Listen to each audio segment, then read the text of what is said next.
My friends, let us begin with the foundation stone of all power, self-command. It has been said that a man who conquers himself is greater than a man who conquers a city. Why? Because a city may be overtaken with armies, with strategy, with weapons, but the self can only be mastered through discipline, patience, and daily choice. A city may be taken in a day. The mastery of self requires a lifetime of watchfulness. Look around at the multitudes who fail, not because they lack opportunity, not because they lack talent, but because they are slaves to their own emotions. Anger drives them to speak words they later regret. Fear paralyzes them when boldness is required. Worry consumes their strength before the real battle even begins. These emotions, when uncontrolled, are the greatest enemies of success. They are thieves in the night that rob you quietly of peace, energy, and clarity. The man who cannot govern his temper is like a captain steering a ship with no compass. He is at the mercy of every wind that blows. The woman who cannot govern her worries is like a gardener who waters weeds instead of flowers. Her imagination feeds the very things that strangle her growth. Yet the one who disciplines himself to remain unmoved, who acts as though no insult can touch him and no disappointment can break him, that one walks with invisible authority. People sense it. They cannot always explain it, but they feel it, they respect it. For the calm soul commands attention without shouting and leads without needing to force. Understand this truth: the world will test you, and people will provoke you to see if you are easily moved. They will criticize you to test the thickness of your skin. They will doubt you to test the strength of your belief. They will push against you to see whether you bend or break. And every time you react in anger, in fear, or in discouragement, you reveal your weakness. But every time you stand firm, acting as though nothing disturbs you, you build an unseen wall of strength. Think of the oak tree in the storm. The winds howl, the rain pours, the branches whip violently, but the trunk stands firm, unmoved, rooted deep in the soil. That tree does not fight the storm, nor does it run from it. It simply endures. And in enduring, it proves its strength. Likewise, when you face the storms of life, your strength is proven not by how loudly you protest, not by how fiercely you strike back, but by how steadily you remain rooted. Do not misunderstand. Self-command does not mean the absence of feeling. You are human. You will feel anger. You will feel fear. You will feel the pull of worry. But mastery means you do not let those feelings drive your actions. You may feel the wind, but you do not let it steer your ship.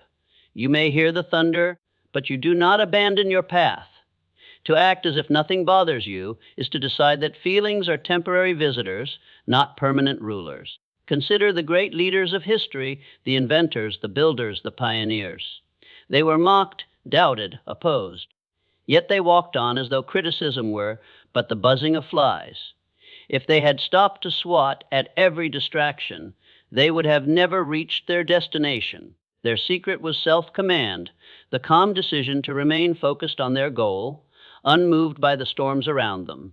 And here lies the great paradox. The one who masters himself appears unshaken to the world, but within he grows stronger with every test. For each time he refuses to be provoked, his willpower grows. Each time he holds his peace instead of lashing out, his self-respect deepens. Each time he acts with calmness while others panic, his confidence solidifies. Self-command, therefore, is not merely an outer performance. It is inner transformation. Let me ask you, who would you rather follow? The man who loses his temper when challenged, or the one who remains calm under pressure? Who would you rather trust?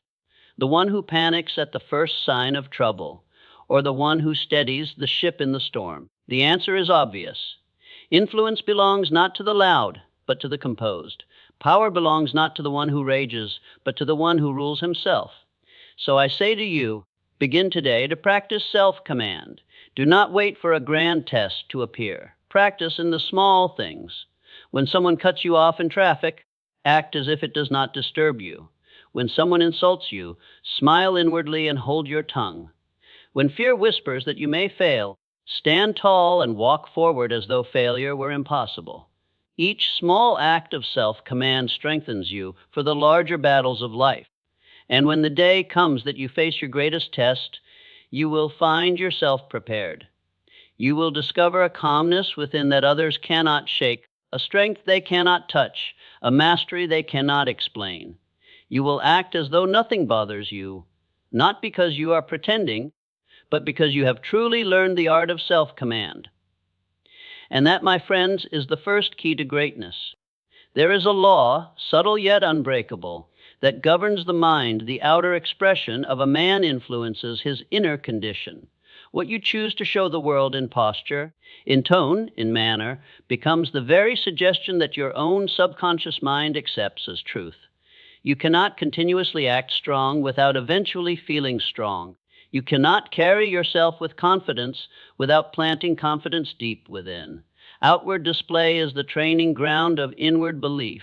Many people live as though their emotions were masters, and they the servants. If fear whispers, they tremble. If discouragement knocks, they open the door. If worry arises, they wear it on their face, in their step, in their very speech. Yet I tell you, emotions are not sovereign rulers. They are obedient servants. They follow the orders you give them. And the way you act, the posture you assume, the expression you wear, is nothing less than a command to your subconscious mind. Suppose a man is discouraged.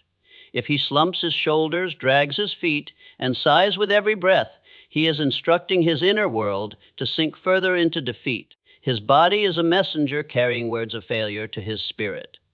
But if, in that very moment, he lifts his chin, straightens his shoulders, and walks with the step of confidence, though he may not feel it at first, he is sending a new message inward: I will not be broken. I am greater than this moment. And soon his mind accepts the message his body has delivered. This is the secret of acting as if nothing bothers you. It is not falsehood, it is training. It is not denial of reality, it is shaping reality. By carrying yourself as though discouragement has no claim upon you, you are commanding your subconscious mind to rise above discouragement. By speaking as though confidence fills you, you are cultivating confidence. By refusing to give outward expression to fear, you are slowly starving fear of its strength. The subconscious mind is impressionable, like fertile soil. Whatever seed you plant through repeated action, it will receive, nurture, and bring forth as harvest. If you act defeated, it will give you more defeat. If you act unshaken, it will give you resilience. If you carry yourself as though worry has no power over you, it will grant you a spirit of peace. Do not underestimate the power of appearances, especially the ones you show yourself. Consider the soldier who trembles before battle. His heart pounds, his breath shortens, his hands shake. Fear is upon him, yet his commander instructs him to march forward, to stand tall, to shout with strength. Though he begins as an actor upon the stage of war, he soon finds that his own actions begin to stir real courage. The very act of marching forward plants bravery in his soul. In time, he no longer pretends. He is truly courageous. Or think of the child learning to swim. At first, terror seizes him as he faces the water. If he gives in, he will never learn. But if he acts brave, if he pushes himself to smile, to breathe, to float, soon his acting turns to reality. He has trained his body to convince his mind, and the mind, convinced, produces the truth. This principle works for success, for calmness, for confidence, for every state of mind you desire to possess. Act as though you already possess it, and you plant the seed that will grow into genuine possession. Act as though you are unbothered, and you build within yourself the very fortress of composure. Let us take this deeper. Your outward action does not merely shape your inner world, it also shapes how others respond to you. People judge quickly, not by your words, but by your bearing. If you act weak, the world treats you as weak. If you act strong, the world defers to your strength. If you act disturbed, people lose faith in your judgment. If you act composed, they trust your leadership. And each reaction you receive from the world becomes further evidence that strengthens your inner belief. Thus a cycle is created. You act confident. The world responds with respect, and that respect deepens your inner confidence. The danger, however, is that the opposite is also true. Act defeated, and the world mirrors defeat back to you. Act fearful, and others treat you as fragile. Act disturbed, and they will doubt your ability. That doubt returns to your subconscious as proof, and you sink lower. Therefore, I say, never let the world see you as broken, for even if you feel it within, your outer strength can reverse the tide of inner weakness. And here is a practical truth you can begin this very day with the smallest acts. When you rise in the morning, stand tall before the mirror.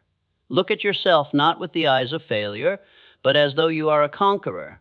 Speak aloud words of strength, even if your heart doubts. Walk with the step of one who knows his destiny, even if your path is not yet clear. With each repetition, the seed takes root, belief deepens, and character is formed. So remember, this law outward display is not mere performance. It is the sculptor's chisel shaping the statue of the soul. Act as though you are undisturbed, and you will become undisturbed. Act as though you are confident, and you will become confident. Act as though victory is certain, and victory will draw near, for life will always rise to meet the posture you present to it. Therefore, let your actions teach your mind what to believe. Carry yourself not as one who is defeated, but as one who cannot be conquered. And soon your inner world will align with your outer display, until what once began as acting becomes the living truth of your being. Patience, my friends, is one of the rarest virtues in a world that demands everything instantly. People want success without labor, results without waiting, harvest without sowing. And when the reward does not arrive as quickly as they desire, they grow restless, they complain, they doubt, and they surrender. Yet those who surrender are blind to a great truth: all things worth having demand time. The seed does not become a tree in a day. The child does not become an adult overnight. Gold is not purified in moments. It requires the fire, the furnace, and the steady passing of hours. And so it is with success, with character, with greatness. Impatience is weakness disguised as urgency. It is the cry of the undisciplined mind that has not yet learned the rhythm of life. Impatience turns men bitter. It drives them to abandon the field just before the harvest. It robs them of clear thinking, for when the mind is restless, it cannot reason. When the spirit is agitated, it cannot endure. The impatient man may achieve fleeting victories, but he cannot sustain greatness. His house is built upon sand, and when the winds of delay come, it falls. On the other hand, patience is quiet power. The patient man or woman sees beyond the moment. They know that delay is not denial. They understand that setbacks are not the end, but often the preparation for a greater advance. Patience whispers, "Wait, endure, the tide will turn." And because they wait with calmness, they are not exhausted by frustration. They conserve their strength while others burn out. Consider the farmer. He plants his seed in the earth. Weeks pass, then months. To the unwise, the soil appears empty. But the farmer knows that life is stirring beneath the surface. Though unseen, it is certain. He does not dig up the ground in impatience, nor does he curse the sky when rain delays its coming. He waits with steady faith because he understands the law of growth. Likewise, you must learn to plant your efforts, water them with consistency, and wait for the season of harvest. To lose patience is to abandon the crop before it ripens. Patience does not mean passivity. It is not sitting idly hoping fate will deliver blessings. No, patience is active endurance. It is steady labor without complaint. It is working today, though results may not show until tomorrow. It is standing firm in your purpose, unmoved by delay, unshaken by temporary defeat. Impatience wastes energy on frustration. Patience channels energy into persistence. And persistence born of patience is the road to all lasting success. Think of those who rise to greatness. They endure years of preparation, years of obscurity, years of struggle. The artist practices when no one applauds. The inventor experiments through countless failures before discovery comes. The builder works brick upon brick, day after day, before the house stands complete. Their secret is not luck, it is patience, the ability to remain steady in the long journey, while others quit at the first sign of waiting. And let us not forget, patience guards the mind against disturbance. When a man is impatient, he is easily provoked. He complains, he blames, he lashes out. His outward agitation reveals his inner weakness. But the patient man remains calm. He knows that every difficulty is temporary, every storm passes, every night gives way to morning. Why should he be disturbed by what is fleeting?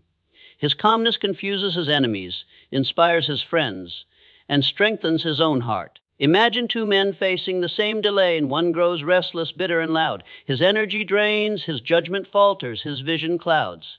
The other remains composed. He waits, works, endures. His energy is preserved, his vision sharp, his faith strong. Which of the two will prevail when the season shifts? The answer is clear: the patient man, for he has not wasted his strength in the battle against time. Even in relationships, patience is a mark of greatness. The impatient tongue cuts with words spoken in haste.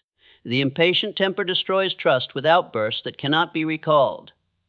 But patience governs speech, restrains anger, and gives space for understanding.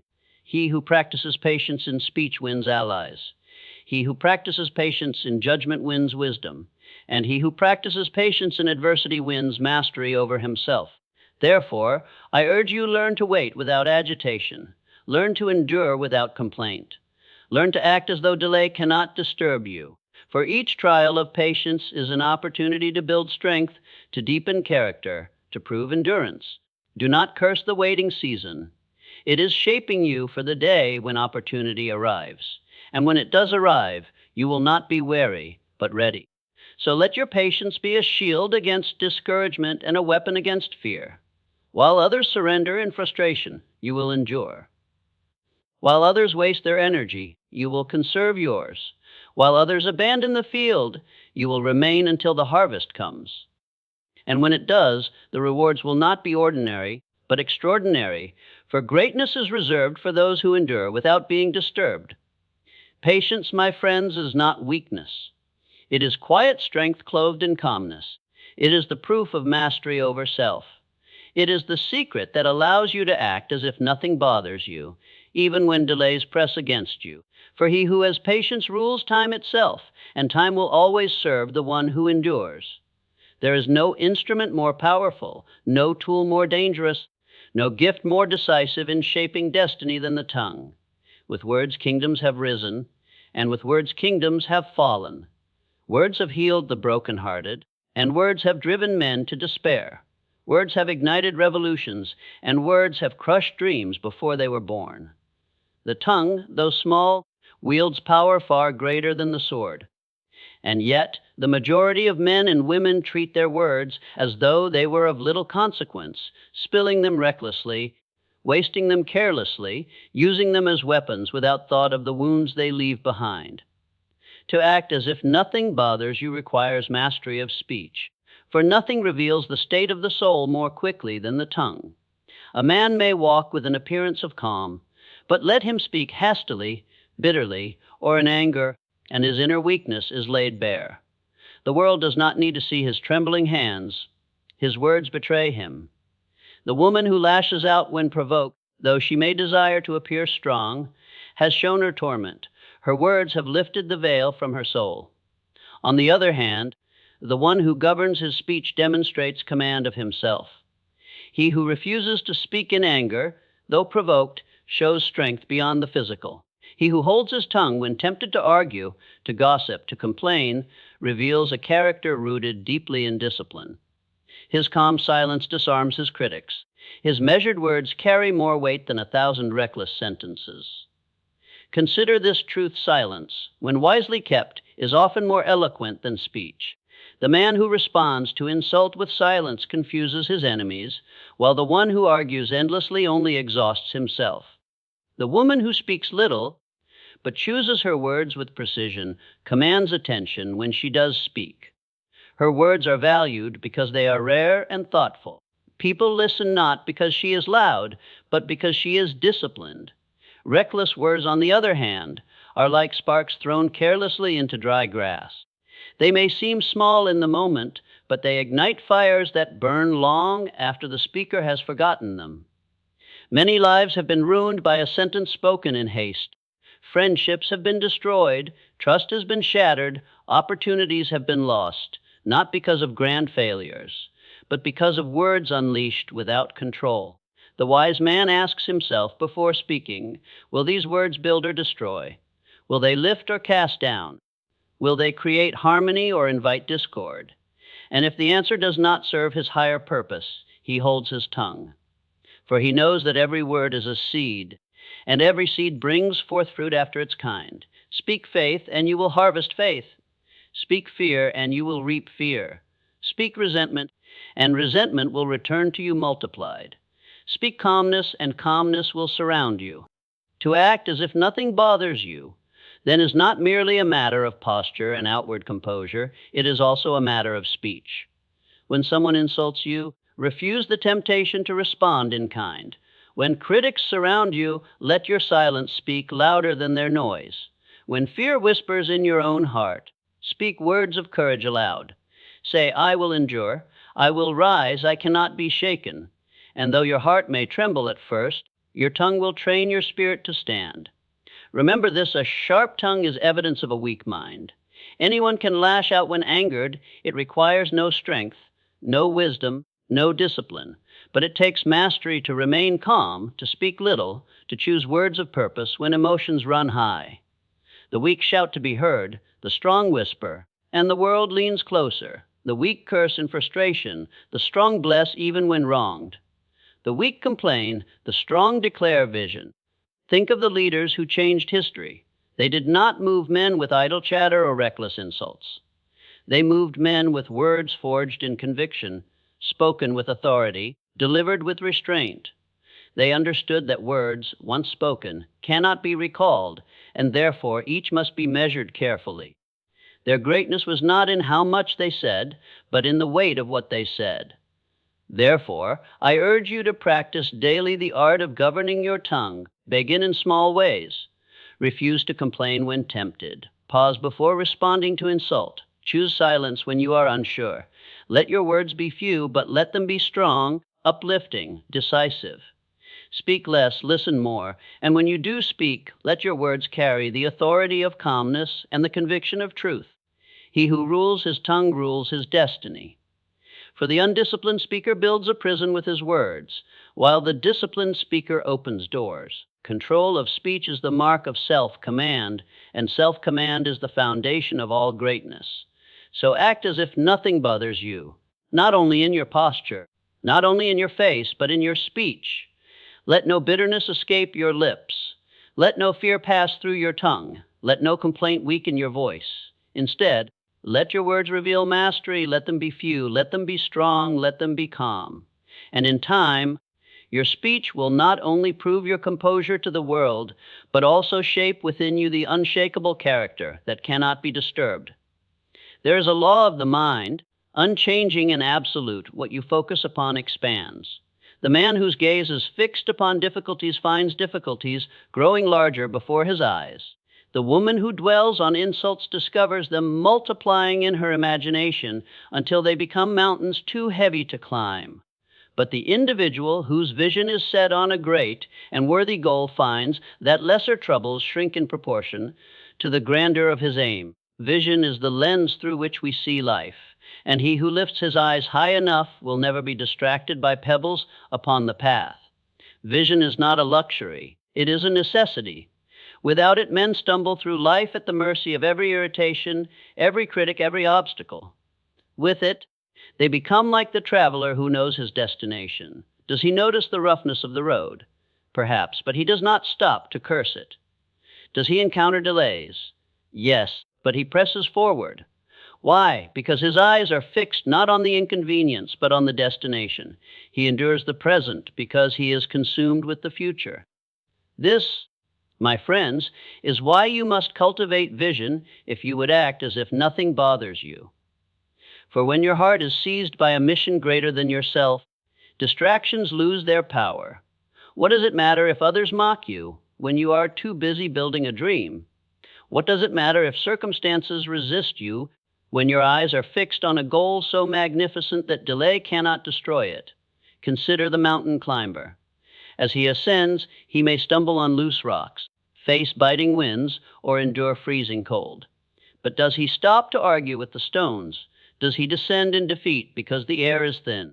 No, his gaze is fixed on the summit. His vision sustains him when his body cries out in fatigue. His purpose pushes him forward when the storm tempts him to turn back. The obstacles that terrify ordinary men are reduced to trifles in the presence of a vision that consumes his heart. So it is with life. If you have no vision, every difficulty appears unbearable.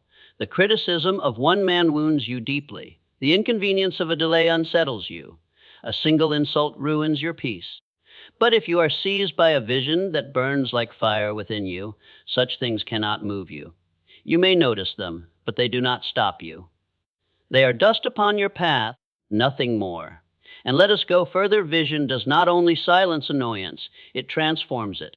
The man with vision sees in every difficulty a test that strengthens him. The woman with vision interprets every delay as preparation for greater opportunity. They know that the journey is shaping them for the destination. Thus, what irritates the small-minded inspires the visionary. Where others complain, they rejoice. Where others quit, they endure. For vision grants perspective, and perspective transforms pain into purpose. Think of the great builders of history, the inventors, the leaders, the pioneers. Did they not face ridicule? Did they not endure resistance? Yet they pressed on. Why? Because their eyes were lifted higher. They saw beyond the present into the possible. They were deaf to petty criticism because they listened only to the call of their vision. The world remembers them not for how they reacted to annoyance, but for how they pursued their purpose without distraction. You too must cultivate such vision. Ask yourself, what is my summit? What is the purpose that makes delays tolerable, insults powerless, and trials insignificant? For if your goal is small, you will be easily disturbed. But if your goal is mighty, nothing can shake you. A man driven by a great vision walks with a calmness that others cannot comprehend. They wonder why he does not argue, why he does not retaliate, why he does not crumble. The answer is simple: he is too busy climbing to be distracted by stones. Practical wisdom demands this: fix your mind daily on your vision. Write it, speak it, imagine it until it becomes more real to you than the obstacles in your path. Let your dream be a fire that consumes discouragement. When critics speak, turn your ear toward your goal. When delays appear, lift your eyes again to the summit. When fear whispers, let your vision shout louder. For in vision lies the strength to act as if nothing bothers you. It is not pretense. It is perspective. You are not ignoring the storm. You are simply looking beyond it to the sunshine that awaits. You are not blind to difficulties. You see them in their true proportion. Small, temporary, and powerless compared to the greatness of your mission. So I say, lift your eyes higher. Do not waste your strength quarreling with distractions. Do not abandon the climb for the sake of pebbles. Fix your gaze on your summit and walk with the calmness of one who knows that nothing can stop him. For when vision consumes you, annoyance cannot reach you. And when you act from vision, the world will bow to your persistence, and destiny itself will open the way. Faith, my friends, is the invisible armor of the soul. It is the unseen shield that stands between a man and the arrows of fear, between a woman and the weight of discouragement. Without faith, the strongest body trembles, the keenest mind falters, and the most gifted spirit surrenders.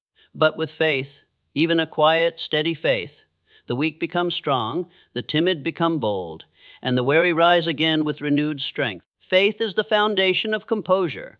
It is the secret that allows one to act as if nothing bothers him, even when the storm rages fiercest.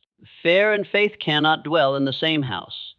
When fear enters, faith departs. When faith enters, fear vanishes. Fear whispers, "You cannot," but faith declares, "I will." Fear shows the obstacles, but faith fixes its gaze upon the goal.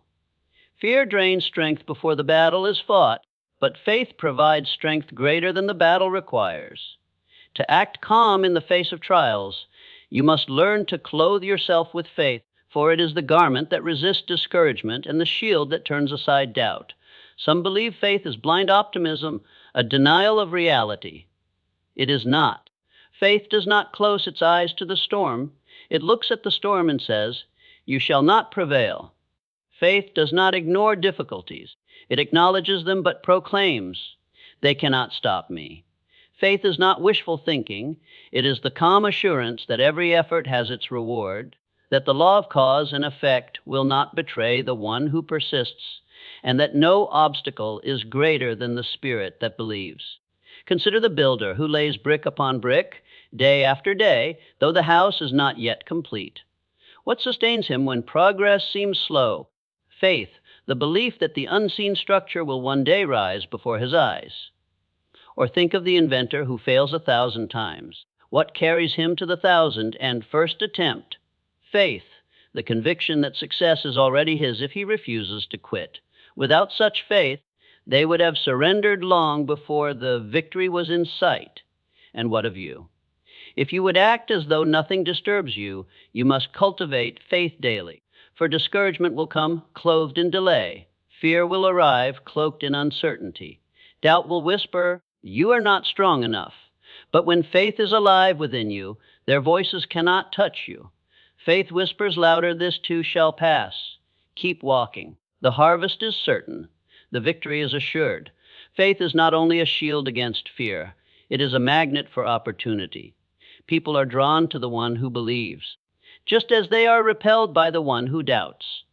Who would follow a leader who trembles? Who would invest in a man who speaks of failure before he begins? But the one who speaks with faith, who carries himself as if success were inevitable, commands followers, attracts allies, and opens doors. His composure, born of faith, convinces others to believe in him, even before results appear. There is a quiet dignity in the man of faith. He does not argue with doubters, for his belief is its own proof. He does not lash out at critics, for his vision sustains him. He does not crumble under delay, for he knows that time is his ally, not his enemy.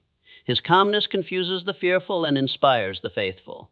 He walks through life clothed in serenity, for he carries within him a certainty that circumstances cannot shake. But how does one build such faith? Not by waiting for it to fall from the heavens, but by deliberate practice. Begin by affirming daily the certainty of your purpose. Speak aloud the words of belief, even when doubt whispers. Recall past victories, however small, as evidence that you can overcome again. Associate with those who encourage faith, and turn from those who feed fear. Above all, act as if success is certain. Each step taken in faith strengthens faith. Each act of composure builds confidence. And soon, what began as discipline becomes nature. There will come moments when fear strikes suddenly, when discouragement presses heavily. In those moments, call upon your faith. Remind yourself that no night has ever failed to give way to morning. No storm has ever lasted forever. No trial has endured without end. Faith anchors you to this truth, that beyond every difficulty lies deliverance, and beyond every delay lies reward. So I say, clothe yourself in faith daily. Let it guard your thoughts, direct your words, and steady your steps. Walk as though success were already in your hands. Speak as though discouragement has no power over you. Stand as though fear is powerless in your presence. For with faith, you are untouchable. Without it, you are defenseless. Faith is not merely belief. It is composure. It is the calmness of one who knows that victory is already written, though the battle is not yet finished. It is the quiet strength of one who acts as though nothing bothers him, because deep within, he is certain that nothing can. Greatness is never the product of a single act, but of repeated discipline. No man masters himself in a moment. No woman gains composure in an hour.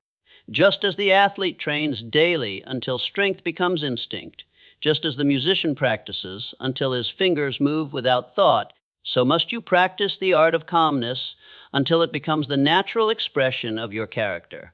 Daily practice is the crucible in which mastery is forged. Without it, all knowledge remains theory. With it, all theory becomes power.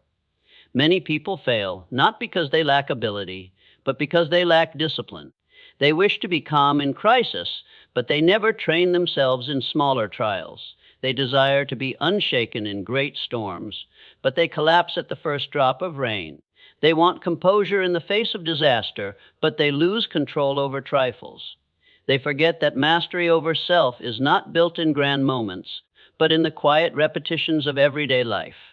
Think of the soldier. He does not wait until the battlefield to learn discipline. He drills daily, marching, training, preparing until his actions become reflex. In the heat of war, he does not stop to think. His training carries him through. Likewise, if you would remain calm under the greatest pressures of life, you must drill yourself daily in the art of composure. You must seize the small tests, an insult here, a delay there, a minor frustration, as opportunities to train your spirit. If you cannot hold your peace in little matters, how will you hold it when the great trial comes? Discipline is a choice repeated until it becomes habit. Each time you resist the temptation to complain, you build strength. Each time you remain silent when anger rises, you grow in power. Each time you walk boldly though fear whispers, you engrave courage upon your soul. Do this long enough, and what was once effort becomes instinct. Where once you had to fight for composure, you will one day discover it flows from you naturally. This is the reward of daily practice. Consider how water shapes stone. A single drop does nothing, but the steady dripping over years carves valleys, hollows rock, and reshapes landscapes. Daily practice is the water upon the stone of character. It does not seem powerful in the moment, but over time it sculpts you into a person unshaken by life. Do not despise small efforts repeated faithfully. They are the secret architects of greatness. And remember, daily practice is not about perfection, but about persistence. You will fail at times. You will lose composure, speak hastily, or allow fear to gain a foothold. But these failures are not the end. They are part of the training. The athlete stumbles, the musician strikes wrong notes. The builder lays stones unevenly, yet by correcting, by persisting, by repeating, they improve. So too must you forgive yourself when you falter, and return to discipline the next day. For consistency, not flawlessness, is the path to mastery. The world will test you every day. Someone will criticize you. Something will not go as planned. Circumstances will rise against you. These are not accidents. They are opportunities. Each disturbance is a chance to practice the art of being undisturbed. Each challenge is a new rehearsal in the theater of self-command. If you accept them as training, life itself becomes your instructor, and every day adds to your strength. And here lies the great secret: what begins as acting eventually becomes being. At first, you must consciously choose to act as if nothing bothers you. It may feel unnatural, even forced. But with daily repetition, the action imprints upon your subconscious mind. Slowly, belief takes root. Gradually, character forms. One day, without realizing it, you will discover that you no longer need to act. You truly are unshaken. What was once a performance has become reality. This transformation cannot be rushed. It cannot be achieved in a single leap. It is the product of days, months, years of discipline. Yet when it is achieved, its power is unbreakable. A man may lose wealth, but if he has composure, he will build again. A woman may face betrayal, but if she has composure, she will rise stronger. Circumstances may change, but the disciplined character remains unmoved. This is the fruit of daily practice, an inner fortress no storm can penetrate. So I say to you, begin today. Do not wait for the grand test. Prepare in the small ones. When insult comes, use it as practice. When fear appears, use it as training. When life delays your plans, use it as rehearsal. Each day, life hands you the tools to build mastery, if only you will use them. Discipline yourself daily, and one day you will awaken to find that you have become the master of yourself. For in the end, greatness is not in talent alone, nor in opportunity, nor in luck. It is in discipline, the daily practice of acting as if nothing bothers you, until it is no longer an act, but the truth of who you are. He who practices daily will one day stand before the storms of life calm, unshaken, victorious. My friends, the journey we have traveled together reveals one great truth: life will always bring storms, but the soul that learns to stand calm, unshaken, will always triumph. We have seen that to act as if nothing bothers you is not pretense, but power. It is the posture of one who commands himself, and therefore commands his destiny. First, we learned that composure is strength, for it unsettles the adversary and steadies the self. Then we saw that mastery over emotions is the very foundation of self-control. the first victory a man must win. We uncovered the art of responding, not reacting, choosing deliberate action over reckless impulse. We recognize that trials are not enemies but teachers, shaping us into iron when embraced with composure. We discovered that inner calm makes you untouchable, a fortress no circumstance can overthrow. We armed ourselves with faith, the shield that scatters fear and disarms discouragement. And finally, we embraced the discipline of daily practice, the patient training that transforms composure from effort into second nature. What then shall disturb you if you possess these 7 keys? What insult can unseat you if you rule your own spirit? What fear can chain you if faith burns within you? What trial can crush you if you have learned to see opportunity in disguise? Nothing, absolutely nothing, can defeat the one who has mastered himself. So let this be your resolve: walk through life as though no storm can move you, no criticism can wound you, no delay can discourage you, not because these things do not exist, but because within you there is a spirit greater than them all. Act as if nothing bothers you until one day you awaken and find that indeed nothing does. For the crown of life is reserved for the unshaken, and the victory belongs always to the calm, the disciplined, the faithful, the master of himself. Go, then, and claim that crown.